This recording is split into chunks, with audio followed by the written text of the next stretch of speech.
Class 12th math exercise 7.4 का question number 18।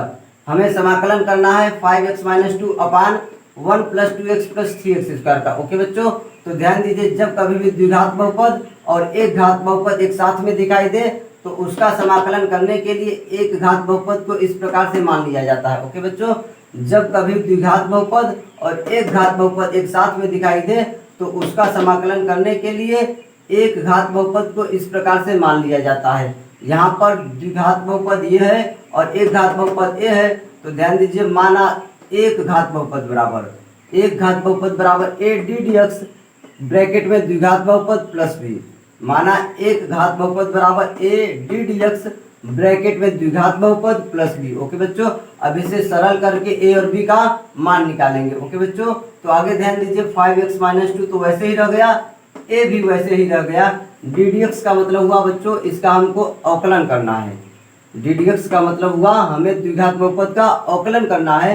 तो ध्यान दीजिए, 5x माइनस टू वैसे उतार दिया, ए भी वैसे उतार दिया, और 1 plus 2x plus 3x square का जब हम अवकलन करेंगे तो ये हो जाएगा। ओके बच्चों, आपको अवकलन अच्छे से आना चाहिए, तभी आप समाकलन सीख पाएंगे। तो 1 का अवकलन 0, अकेला अंक होता है तो उसका अवकलन 0, और जब गुणा में अंक रहता है तो वैसे उतार देते, तो 2 तो वैसे रह गया। x का अवकलन 1, 3x स्क्वायर का अवकलन 2 तिहाई 6x हो गया। ओके बच्चों, तो इसका अवकलन करेंगे तो ये प्राप्त हो जाएगा, और प्लस बी। ओके बच्चों, इसे समीकरण 2 मान लीजिए अपनी सुविधा के लिए, और ये समीकरण 1 इसे मानिए। अब आगे ध्यान दीजिए, ए का अंदर गुणा करेंगे तो 5x माइनस टू वैसे ही रह गया, तो ए में 2 का गुणा हुआ 2a, और 6x में a का गुणा 6ax प्लस b। इसके बाद x वाला पद एक साइड में लिखिए, बाकी शेष पद एक साइड में लिखिए। x वाला पद एक साइड में, बाकी शेष पद एक साइड में। 2a प्लस b को हमने अलग लिख लिया। अब आगे ध्यान दीजिए, दोनों तरफ हम x के गुणांक की तुलना करके और अचर पद की तुलना करके a और b का मान निकालेंगे। ओके बच्चों, यहाँ x का गुणांक 6a है और यहाँ 5 है। x के बगल में यहाँ 6a है और x के बगल में क्या है, 5 है यहाँ पर, तो 6a बराबर 5 हो गया, तो a का मान 5/6 हो गया, 6 बट्टे में आ जाएगा। ध्यान दीजिए, 2a प्लस बी बराबर -2, अचर पद का मान -2 दिखाई दे रहा है, तो 2a प्लस बी बराबर -2 लिख दिया, और 2 गुणित a का मान 5/6 और प्लस b बराबर -2, 2 1 का 2, 2 3 6, यानी प्लस 5/3 इधर है, उधर जाएगा तो -5/3, तो b तो यही रह गया, और -2 पहले से ही है, और इधर 5/3 प्लस में है, उधर गया -5/3, तो इसको हल करेंगे तो -11/3 आ जाएगा। ओके बच्चों, अब आगे ध्यान दीजिए, ए और बी का मान समीकरण 2 में रख दे रहे हैं। ए का मान और बी का मान हम यहाँ पर ले आकर के रख दे रहे हैं, तो 5x माइनस टू बराबर ए का मान 5/6 और बी का मान -11/3, प्लस माइनस माइनस हो जाएगा, बी का मान -11/3 है, तो प्लस माइनस -11/3। तो ध्यान दीजिए, 5x माइनस टू के जगह हम ये रख सकते हैं। ओके बच्चों, तो समीकरण 1 में 5x माइनस टू के जगह हम क्या लिखेंगे, ये लिखेंगे। ओके बच्चों, 5x माइनस टू की जगह हम ये वैल्यू लिखने जा रहे हैं समीकरण 1 में, तो हमारा क्वेश्चन बदल जाएगा। आपका 5x माइनस टू की जगह ये लिख दिया और नीचे वाला वैसे उतार दिया और dx। ओके बच्चों, अब इसके बाद आगे ध्यान दीजिए, हम अलग अलग करेंगे, ये 2 पद इसके साथ अलग करेंगे और इसके साथ में अलग करेंगे। ओके बच्चों, ऐसा मान रखने के बाद, 5x माइनस टू का मान रखने के बाद हमेशा याद रखिए, इस प्रकार की क्वेश्चन में अलग अलग करते हैं। 5/6 बाहर हो जाएगा, 2 प्लस 6x, और इसको आपने अलग कर लिया, dx माइनस 11/3 अंक है, बाहर हो गया, तो 1 बटे करके इतना आप उतार दीजिए dx। जब कभी अलग करते हैं तो समाकलन का चिन्ह और dx एक साथ में, दोनों के साथ में उतारा जाता है। ओके बच्चों, तो आप ध्यान दीजिए, अलग अलग कर पाए इतना, तो इसको I1 मान लीजिए, इसको I2 मान लीजिए अपनी सुविधा के लिए। ओके बच्चों, इसको I1 मान लिया जाएगा और इसको I2 मान लिया जाएगा, अर्थात आप ध्यान दीजिए, इसको हम अब अलग हल करेंगे और इसको अलग हल करेंगे, हल करके इसी में मान रख देंगे तो हमारा आंसर आ जाएगा। तो हम अपनी सुविधा के लिए इसे I1 मान ले रहे हैं, इसको I2 मान ले रहे हैं, तो 5/6 I1 माइनस 11/3 I2। ओके बच्चों, तो ये I1 हो गया और ये I2 हो गया, इसको अलग हल करेंगे, इसको अलग हल करेंगे और ले जाकर के समीकरण 3 में मान रख देंगे तो हमारा आंसर आ जाएगा। तो ध्यान दीजिए, I का मान इतना है, 2 प्लस 6x अपान 1 plus 2x plus 3x square. तो बच्चों एक डायरेक्ट फार्मूला आप ध्यान दीजिए, जब कभी भी हर का समाकलन, तो बच्चों एक डायरेक्ट आप फार्मूला याद कीजिए समाकलन करने का, जब कभी भी हर का अवकलन अंश हो, जब कभी भी हर का अवकलन अंश हो तो आपका डायरेक्ट उसका समाकलन हो जाता है लॉग, जो हर में रहता है वही वैल्यू उतार देते हो कि बच्चों।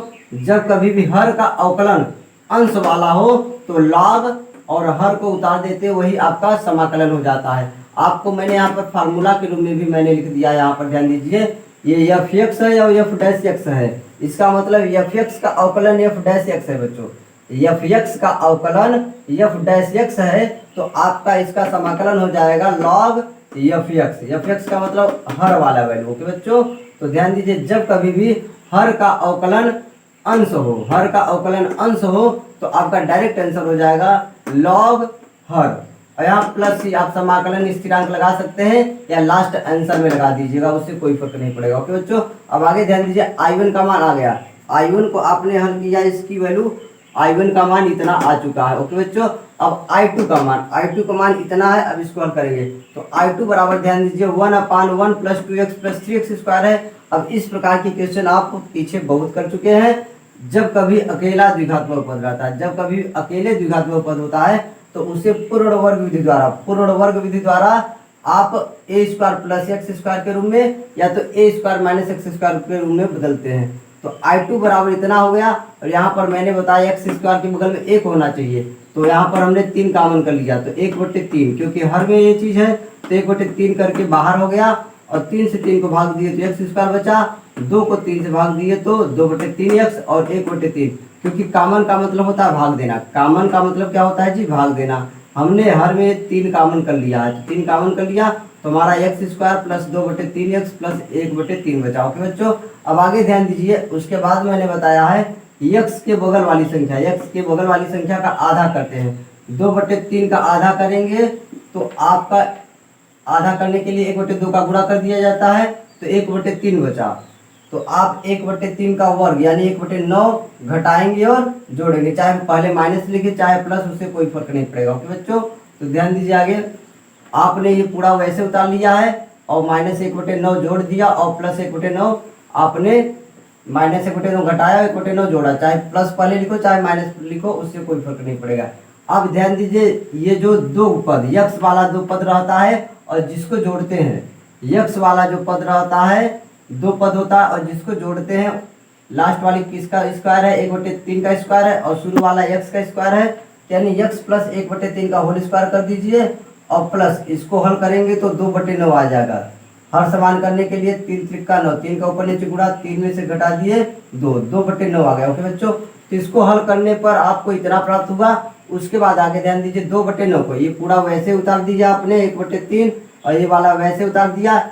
2/9 को कर्ण 2/3 का होल स्क्वायर लिखा जा सकता है। 2/9 को कर्ण 2/3 का होल स्क्वायर लिखा जा सकता है, क्योंकि कर्ण 2 का स्क्वायर 2 हो जाता है और 3 का स्क्वायर 3 × 3 = 9। तो अब ध्यान दीजिए, ए हो गया और ये पूरा यक्स मान लीजिए, तो a² + x² बन चुका है। a² + x² का फार्मूला क्या होता है? ध्यान दीजिए, आप जानते हैं 1/a tan 1x/a। तो इतना पहले नोट कर लीजिए, इसके आगे मैं आपको I1 और I2 का पूरी तरीके से मान निकाल करके समीकरण 3 में रख दूंगा तो आपका आंसर आ जाएगा। ओके बच्चों, तो इससे बच्चों ध्यान दीजिए, I2 का मान इतना हो गया, इसे आप a समझिए और इसको पूरे को x समझिए। तो a² + x², 1/a² + x², इसका फार्मूला हो जाता है 1/a। 1/a, a का मान इतना है, 1/3 तो शुरू से ही है, इसको a समझिए, इसको x समझिए। तो 1/a² + x² का फार्मूला होता है 1/a tan 1x/a। ओके बच्चों, 1/a tan 1x/a। अब a का मान कर्ण 2/3 है और x का मान x धन 1/3 है। ओके बच्चों, अब इसको हम सरल करेंगे तो I2 बराबर 3 से 3 1 कट जाएगा तो I2 बराबर 1/2 बचेगा, 3 से 3 कैंसिल और tan 1 यहाँ बच्चों tan 1 रहेगा। tan 1 इसको सरल करेंगे तो 3x + 1/3, 3 से 3 कट जाएगा, 3x + 1/3 रहेगा तो 3 से 3 कट जाएगा, क्या बचेगा? केवल कर्ण 2 बचेगा। ओके बच्चों, तो I2 का मान हो गया। अब I1 का मान a है और I2 का मान a है। I1 का मान I2 का मान समीकरण 3 में रख देंगे तो हमारा आंसर आ जाएगा। ओके बच्चों, तो 5/6 I1 का मान इतना है, आपने देखा यहाँ पर, और -11/3 वैसे उतार दिया और आप I2 का मान इतना आपने लिख दिया। अब 11/3 का ऋण 2 भी इसे लिख सकते हैं, मैंने डायरेक्ट लिख दिया। ओके बच्चों, ऐसे ही। ओके बच्चों, तो आपका ये आंसर हो गया, इसे नोट। तो बच्चों क्वेश्चन नंबर 19 ध्यान दीजिए। हमें समाकलन करना है 6x + 7 अपान √x - 5 एक ब्रैकेट में, x - 4 दूसरे ब्रैकेट में। तो बच्चों ध्यान दीजिए, इन दोनों का यदि गुणा करेंगे तो हमको ये प्राप्त हो जाएगा। ओके बच्चों, इन दोनों का यदि हम गुणा करेंगे तो ये प्राप्त हो जाएगा। तो बच्चों ध्यान दीजिए, जैसा कि मैंने आपको क्वेश्चन नंबर 18 में बताया, जब कभी द्विघात बहुपद और एक घात बहुपद एक साथ में दिखाई दे तो उसका समाकलन करने के लिए एक घात बहुपद को इस प्रकार से मान लिया जाता है। ओके बच्चों, जब कभी द्विघात बहुपद और एक घात बहुपद एक साथ में दिखाई दे तो उसका समाकलन करने के लिए एक घात बहुपद को इस प्रकार से मान लिया जाता है। तो ध्यान दीजिए, माना एक घात बहुपद बराबर a ddx ब्रैकेट में द्विघात बहुपद प्लस b। ओके बच्चों, माना एक घात बहुपद बराबर a ddx ब्रैकेट में द्विघात बहुपद प्लस b। अब आगे ध्यान दीजिए, इसको सरल करके a और b का मान हम ज्ञात करेंगे। तो 6x + 7 वैसे ही रह गया, a भी वैसे ही रह गया। ddx का मतलब हुआ हमको अवकलन करना है इसका। ओके बच्चों, ddx का मतलब हुआ हमको द्विघात बहुपद का अवकलन करना है और प्लस b वैसे ही रह जाएगा। तो a तो वैसे ही रह गया, x² का अवकलन 2x - 9x का अवकलन -9 और प्लस 20 का अवकलन 0। अकेला अंक रहता है तो उसका अवकलन 0 हो जाता है। बच्चों ध्यान दीजिए, अकेले अंक का अवकलन 0, और यदि अंक गुणा में रहता तो वैसे उतार लेते हैं, और x का अवकलन 1 हो गया और x² का अवकलन 2x। तो इसका जब हमने अवकलन किया तो हमको ये प्राप्त हो गया, प्लस b वैसे उतार दिए। इस समीकरण 2 बना लीजिए और ये समीकरण 1। ओके बच्चों, अब यहाँ पर a का अंदर गुणा करके a और b का मान निकालेंगे तुलना करके। ओके बच्चों, 6x + 7 वैसे ही रह गया, a का अंदर गुणा करेंगे तो 2ax - 9a plus b। Okay बच्चों, अब x के गुणांक की और अचर पद की हम तुलना करेंगे अलग अलग। तो ध्यान दीजिए, x के बगल यहाँ 2a है और यहाँ 6 है, x के बगल यहाँ 2a है और यहाँ 6 है, तो 2a = 6, 2 बटे में आएगा 6 के, तो 2 तिहाई 6। ओके बच्चों, तो डायरेक्ट मैंने लिख दिया a = 3, 2 तिहाई 6 कट जाएगा। अब अचर पद की तुलना कीजिए, -9a + b = 7, -9a + b = 7। तो -9 a का मान यहाँ पर 3 प्राप्त कर चुके हैं, तो एक जगह 3 लिख दिया और प्लस b = 7। तो -9 × 3 = 27, -27 हो जाएगा, तो उधर जाएगा तो प्लस हो जाएगा। ओके बच्चों, -27 का जब पक्षांतर करेंगे तो +27 और 7 पहले से ही है, तो b इधर बचा, b का मान 34 आ गया। ओके बच्चों, a का मान 3 और b का मान 34 समीकरण 2 में रखेंगे। a का मान 3 और b का मान 34 समीकरण 3 में रखेंगे तो हमको 6x + 7 = 3 2x - 9 + 34 प्राप्त हो जाएगा। इसका अर्थ है बच्चों, आपका ध्यान दीजिए, 6x + 7 के जगह आप ये लिख सकते हैं। ओके बच्चों, 6x + 7 के जगह आप इसको लिखेंगे तो ध्यान दीजिए, आपका क्वेश्चन अब चेंज हो जाएगा। 6x + 7 की जगह इसको लिख दिए और हर वाली वैल्यू आपने वैसे उतार लिया। ओके बच्चों, अब आगे ध्यान दीजिए, मैंने जैसा कि बताया, अब इसके बाद इसको हम अलग अलग करते हैं। ये दो पद, पहले पद को इसके साथ लेंगे अलग से और इस दूसरे को इसके साथ अलग करेंगे। ओके बच्चों, तो 3 अंक है, गुणा में है तो बाहर आ जाएगा, 3 बाहर आ गया। 2x - 9 अपान ये हर वाला वैसे ही उतार दिया आपने, और प्लस 34 बटे इसको अलग उतार लिया। जब पदों को अलग अलग किया जाता है तो ध्यान दीजिए बच्चों, समाकलन का चिन्ह और dx दोनों के साथ में जितने भी पद होते हैं लगा दिया जाता है। ओके बच्चों, तो 3 तो वैसे ही रह गया और इसको I1 मान लिया गया। ओके बच्चों, 3 वैसे इसको I1 मान लिया गया और इसको I2 मान लिया गया। कहने का अर्थ है, इसको हम अलग हल करेंगे और इसको अलग से हल करेंगे। हल करने के बाद जो भी मान आएगा समीकरण 3 में मान रख देंगे तो हमारा फाइनल आंसर आ जाएगा। ओके बच्चों, इसका समाकलन हमको अलग करना है और इसको समाकलन हमको अलग से करना है। दोनों को हल करने के बाद समीकरण 3 में मान रखेंगे तो हमारा फाइनल आंसर प्राप्त हो जाएगा। तो बच्चों, I1 का मान ये हो गया और I2 का मान ये हो गया। ओके बच्चों, तो सबसे पहले I1 का मान ध्यान दीजिए आप। I1 = 3 तो वैसे ही रखा। I1 का मान क्यों लिए है? 2x - 9 अपान √x² - 9x + 20। ओके बच्चों, अब ध्यान दीजिए, इसका जब हम समाकलन करेंगे तो हमको प्राप्त हो जाएगा 2 √x² - 9x + 20। यहाँ पर समाकलन स्थिरांक आप लगा सकते हैं, लेकिन लास्ट में मैंने लगा दिया है, कोई दिक्कत नहीं उसे। ओके बच्चों, तो इसका जब हम समाकलन करेंगे तो हमको ये प्राप्त हो जाएगा डायरेक्ट। अब ये डायरेक्ट कैसे होगा ये आपको समझना बहुत जरूरी है। ओके बच्चों, तो ध्यान दीजिए, जैसा कि क्वेश्चन नंबर 18 में मैंने एक फार्मूला बताया था, एफ डैश एक्स बटे एफ एक्स। इसका अर्थ है बच्चों, एफ एक्स का अवकलन एफ डैश एक्स होता है, एफ एक्स का अवकलन एफ डैश एक्स होता है। तो इसका समाकलन आप समझ लीजिए इस तरह से अंश और हर में रहे तो ध्यान दीजिए log एफ एक्स हो जाता है। ओके बच्चों, एफ डैश एक्स बटे एफ एक्स डी एक्स बराबर log एफ एक्स आपका ये फार्मूला है। इसका मतलब समझिए, यदि इसका अवकलन ऊपर वाला हो, हर का अवकलन अंश हो, हर का अवकलन अंश हो, तब ये डायरेक्ट फार्मूला लगा सकते हैं। लेकिन अब ध्यान दीजिए, आगे ध्यान दीजिए, यदि यही फार्मूला में ध्यान दीजिए हर में क्या बन जाए, करणी बन जाए, हर में क्या बन जाए बेटा, करणी बन जाए, तो आपका फार्मूला का आंसर अलग हो जाएगा। ओके बच्चों, तो ध्यान दीजिए इसमें करणी नहीं है ना, ये क्वेश्चन नंबर 18 में आपने यूज किया है, और इसमें ध्यान दीजिए करणी आ गया है, इसमें करणी आ गया है, यानी एफ एक्स का अवकलन एफ डैश एक्स है, एफ एक्स का अवकलन एफ डैश एक्स है, तो इसका डायरेक्ट आंसर हो जाएगा 2 अंडर रूट एफ एक्स। तो आप ध्यान दीजिए, एफ एक्स का मान एफ डैश एक्स का मान ऊपर है और एफ एक्स का मान नीचे है, एफ डैश एक्स है, एफ एक्स है, क्योंकि इसका जब अवकलन करेंगे तो हमको ये प्राप्त हो जाएगा। आप यहाँ ध्यान दीजिए, इसका अवकलन किया गया है तो यही तो हमको प्राप्त हुआ है। ओके बच्चों, तो इसका अवकलन करेंगे तो हमको ये प्राप्त हो जाएगा, तो यानी एफ डैश एक्स बटे एफ एक्स इस फार्मूले से ये मैच कर रहा है, तो इसलिए मैंने डायरेक्ट लिख दिया 2 इंटू, यहाँ इंटू का चिन्ह है, अंडर रूट में एफ एक्स का मान ये बटे वाला है। ओके बच्चों, तो आप ध्यान दीजिए, जब कभी भी हर का अवकलन अंश में हो, हर का अवकलन अंश में हो, तो अब अंडर रूट में हो तो डायरेक्ट ये फार्मूला हो जाता है 2 अंडर रूट हर, 2 अंडर रूट हर का मान। ओके बच्चों, तो इस फार्मूले की सहायता से मैंने डायरेक्ट कर दिया।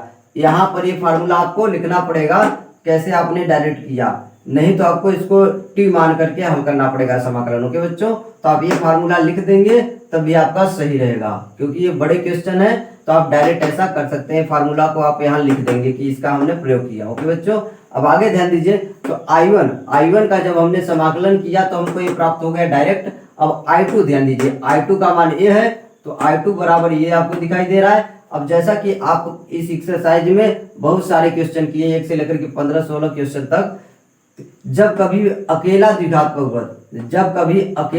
बहुपद रहता है तो उसको सबसे पहले हम पूर्ण वर्ग विधि द्वारा x square minus a square या ए स्क्वायर माइनस एक्स स्क्वायर के रूप में बदलते हैं। ओके बच्चों, तो बदलने का तरीका आप सीख चुके हैं, मैं आपको यहाँ पर थोड़ा तेजी से इसको बता दे रहा हूँ डायरेक्ट। ओके बच्चों, तो x square minus 9x plus 20 ऐसे रहने दिया, 9 एक्स के बगल 9 है तो 9 का आधा 9 बटे 2, एक्स के बगल वाला का आधा, एक्स की बगल वाली संख्या का आधा करते हैं, तो 9 का आधा 9 बटे 2, उसका वर्ग जोड़ा और घटा दिया। ओके बच्चों, उसका वर्ग जोड़ दिया और घटा दिया। अब ध्यान दीजिए, ये x square minus 9x plus जिसको हम जोड़ रहे हैं उसको एक साथ में उतारेंगे और प्लस 20, 9 9 81, 2 दूनी 4 हमने एक साथ में उतार लिया। अब तीनों को मिला करके x माइनस 9 बटे 2 का होल स्क्वायर हो जाएगा, तीनों को मिला करके x माइनस 9 बटे 2 का होल स्क्वायर हो जाएगा।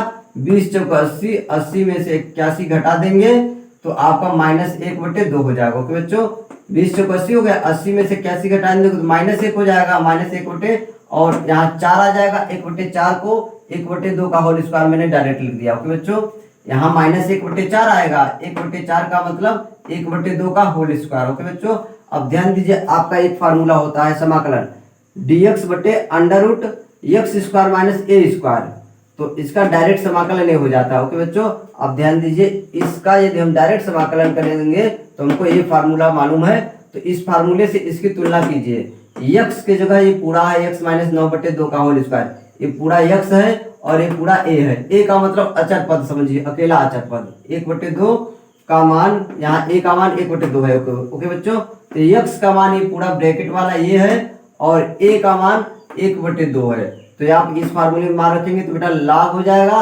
x प्लस अंडर रूट में x square minus a square पूरा उतार दिया गया है, तो यही चीज पूरा आप उतार दीजिए। ओके बच्चों, फार्मूला में समझिए log x आपने लिख दिया और ये यही चीज पूरा आपने उतार दिया, तो उसी प्रकार x का मान तो ये हो गया और ये पूरा उतार दीजिए आप। ओके बच्चों, अब आगे ध्यान दीजिए, इसी को जब हमने इसको सरल किया है तो यही तो प्राप्त हुआ है हमको। आगे ध्यान दीजिए, इसी को जब हम द्विघात बहुपद को क्या किए, पूर्ण वर्ग बनाए तो हमको ये प्राप्त हुआ है। इसको सरल करने पर ये प्राप्त हुआ है, तो इसको हम ये वापस लास्ट में लिख देते हैं आंसर में। ओके बच्चों, इसके जगह हमने ये लिखा है तो इसकी जगह हम ये वापस लिख देंगे। तो इसको जब हम गुणा करेंगे, सरल करेंगे तो हमको ये प्राप्त हो जाएगा। I2 का मान हो गया। ओके बच्चों, तो I1 का मान ये हो गया और I2 का मान ये हो गया। अब I1 I2 का मान समीकरण 3 में रखेंगे। ओके बच्चों, तो ध्यान दीजिए, 3 पहले से ही था और यहाँ पर 2 है। I1 का मान क्या है बच्चों, 2 है, तो 3 दूनी 6, 3 दूनी 6 I1, और इसको ऐसे उतार लीजिए। ओके बच्चों, तो 6 log आपका आंसर। सॉरी बच्चों, यहाँ पर log नहीं होगा, यहाँ पर log नहीं होगा, डायरेक्ट हो जाएगा 6 केवल। ध्यान दीजिए आप, और ये मॉड लगाने की भी जरूरत नहीं है, यहाँ पर मॉड लगाने की भी जरूरत नहीं, आप ब्रैकेट लगा सकते हैं। ओके बच्चों, तो ध्यान दीजिए, I1 का 3 तो रहेगा ही, और I1 का मान इतना हो गया है, तो 3 दूनी 6, 3 दूनी 6, और ये ब्रैकेट में आप ऐसे सीधा उतार लीजिए। और उसके बाद में प्लस 34 वैसे रह गया। I2 का मान, I2 का मान ध्यान दीजिए पूरा है, I2 का मान आपने वैसे उतार दिया, ये पूरा उतार दिया। ओके बच्चों, तो आप ध्यान दीजिए, 3I1 का मान 3 दूनी 6, और इसको आपने वैसे उतार दिया। I2 का मान 34 पहले से ही I2 का मान आपने ये लास्ट में उतार दिया है, आपका फाइनल आंसर है। और समाकलन स्थिरांक जरूर लगाएंगे लास्ट में।